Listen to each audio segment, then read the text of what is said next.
Hey guys, welcome back to my channel. As you guys probably know, I haven't been posting anything recently.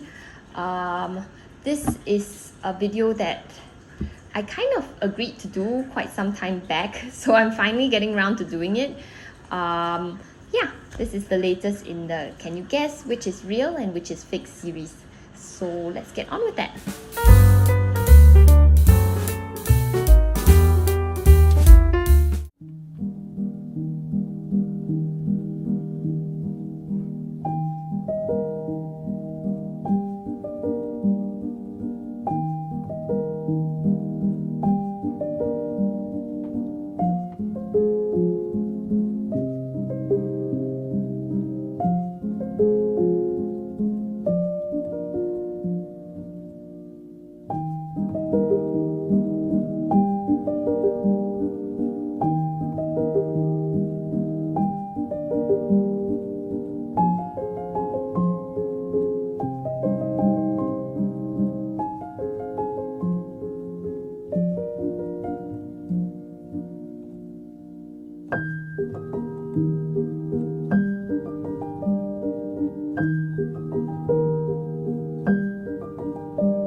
Okay, so can you guess which is real and which is fake? If any of you have seen the previous video, you probably already know which is real and which is fake. But for those of you who are new here, the real one is the white one and the fake one is the gray one. So in the last video, I did another Lady Dior mini fake versus real comparison. So this is actually the second one in the Lady Dior mini bag series. They didn't have white in this case. I think they ran out, so I took the gray instead. Comparison wise to the previous video's fake, I would say that this one over here is actually a lot better. The biggest improvement definitely is in the interior of the bag. The truth is, between these two, the real versus the fake, exterior wise in terms of the leather and interior wise in terms of the workmanship, they are actually on equal terms. Yeah, there isn't a lot of differences to point out, to be frank, which is amazing. But there is one area which I think perhaps all the Lady Dior fakes have not managed to fully replicate, because I also had the same issue in the previous Lady Dior fake by the other brand, but that one had a lot of other issues as well. For this current fake one, this is the only issue that I find. So if you look at the Lady Dior tag, as I mentioned previously, the real one is very, very tight. It's actually really hard to shift around. You can even kind of clip your twilly or whatever you call the handle protector underneath here, and it stays because it's really, really tight. Because it's so tight, it presses this part against the bag, which means that these alphabets don't tend to move so much. Okay, they still move, but not as badly. They don't really get out of order so often, so it says Dior instead of, I don't know, Doi. Either way, this is part of the real Lady Dior design. But for a lot of the fakes, including this one, the issue is that it's very loose, so it's not tightly held enough, because yeah, it's just, yeah, and now you can see it, it's quite loose. Because it's loose over here, this one moves much more easily, and it doesn't press the clips against the bag. So because it doesn't press it against the bag, the alphabets kind of can get jumbled a lot more, as you can see here. Of course, if you kind of like just hit it lightly, it doesn't. So how big of a problem is this? I'm not very sure. It depends on you and your preference. Okay. Yeah. So how much an issue this is depends on you and your preference, and whether you intend to jangle the bag around like that. See the real one. It's still Dior. So this is the biggest issue that I find. In fact, this is the only issue that I find problematic with this bag. Otherwise, they have actually done a very, very, very good job. The handles are very, very nicely done.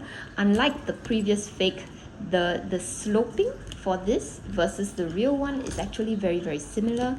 Material wise, you can't feel it, but I can, and it feels the same.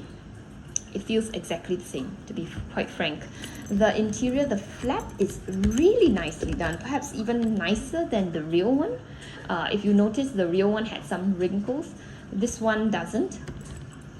And the interior is nicely lined, very neat.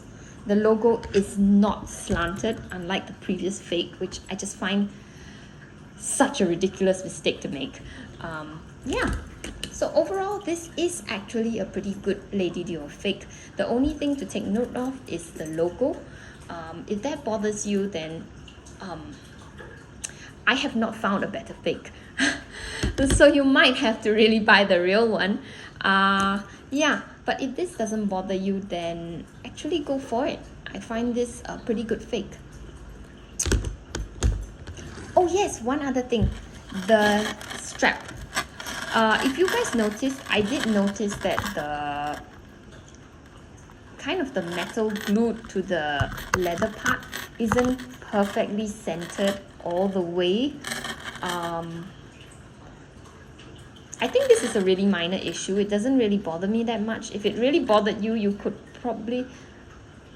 Okay, it's not glued, it's actually sewn on.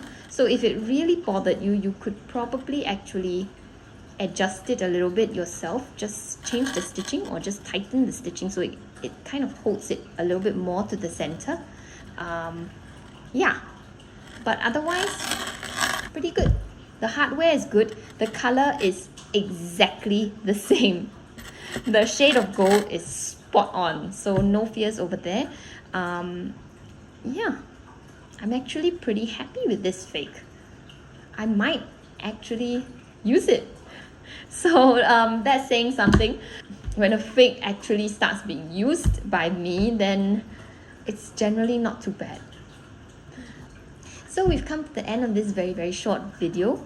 There isn't that much to criticize this time round, hence how short it is. But I hope it was useful for you guys. If you are keen to get the bag, the link to purchase is in the description below. If you have any questions, you can leave it in the comments below. And it's been really nice running this channel. You guys may not see another video from me for a pretty long time, mainly because I don't think I have any other bags I want to purchase. So this will probably be it for quite a while. But feel free to leave a comment or contact me through email. If I see it, I will answer. The problem is sometimes I don't always see the email. Try again. And yeah, I hope you have a great day. Thank you very much for watching.